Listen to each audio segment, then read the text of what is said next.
A long time ago, a warrior princess fought against the forces of Lunok, an evil rival, to avenge the death of her father and to defend their village. Her name is Silay, a woman known for her beauty, courage, and kindness. Since the able-bodied men were away, Princess Silay had no choice but to gather the maidens to defend their village. She sought the help of a Diwata, the fairy of the flowers. The Diwata gave Silay a sword. However, the weapon possesses no power. With Silay wielding the sword, the maidens engage the invaders. But mere audacity and bravery are not enough to defeat the enemy. Silay was seriously wounded.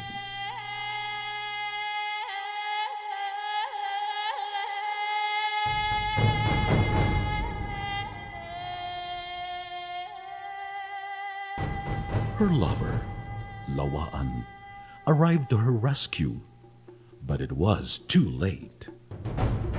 Angered by the fall of his love, Lawaan challenged Lunok into a duel. The evil Lunok was killed, and his warriors fled. Lawaan embraced his beloved princess. Silay succumbed to her wounds and died in the arms of her lover. At the site of her final resting place grew a tree. The people of the village named the tree after their beloved princess, Silay.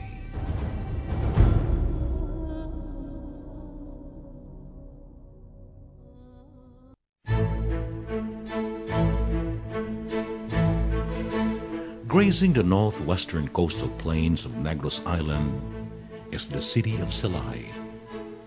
Named after a legend's princess, it was in this serene city, then known as the Paris of Negros, where the seeds of the sugar industry were planted and where many of the first shots for political independence were heard.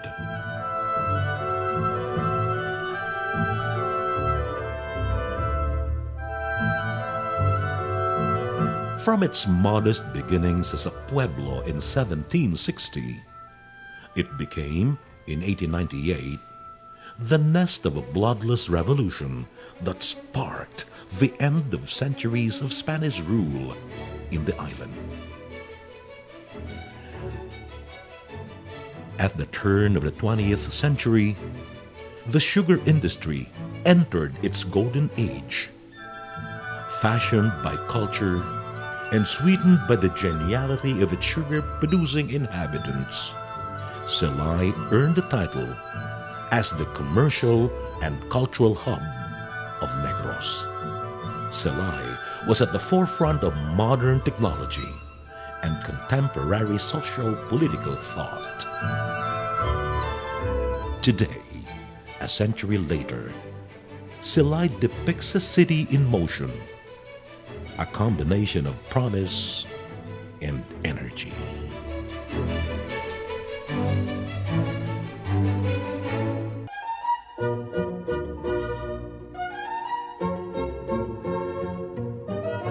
Being among the few remaining sites in the country with preserved antiquities spread in a small area, Silay will welcome you to its home of museums and structures built on a wide range of architectural styles. Silay was declared a top tourist destination by the Department of Tourism, particularly because of the well-preserved buildings within the city proper, with a negligible intrusion of modern structures hardly affecting the pervading turn-of-the-century ambiance, attractive to tourists, historians, and students of architectural legacies. Several of the structures are Oriental variants of Spanish-American colonial architecture and feature enormous sliding windows that allow air to circulate.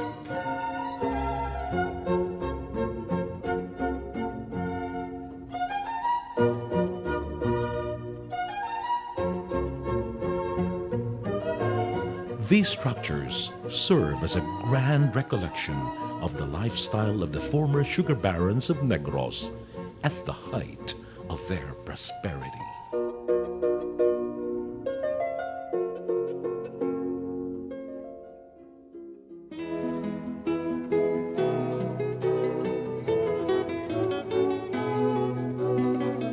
Balay Negrense is among the 31 ancestral homes in Silay that the National Historical Institute had declared as national treasures.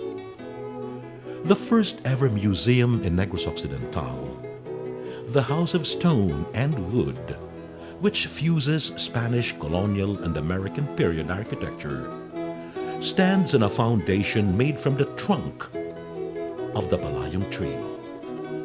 The 12-bedroom structure, designed and built by Don Victor Gaston y Fernandez around 1898 for his family, is one of the largest colonial houses in the city. Balay Negrense not only bears witness to architectural history, its rooms are filled with furniture and accessories by Silay families and friends, such as the more than 100-year-old grand piano in the sala. This goes to say that the museum is not only about the saga of a wealthy dynasty of sugarcane planters from Normandy, France, but a story of a town, an entire province, its culture and history.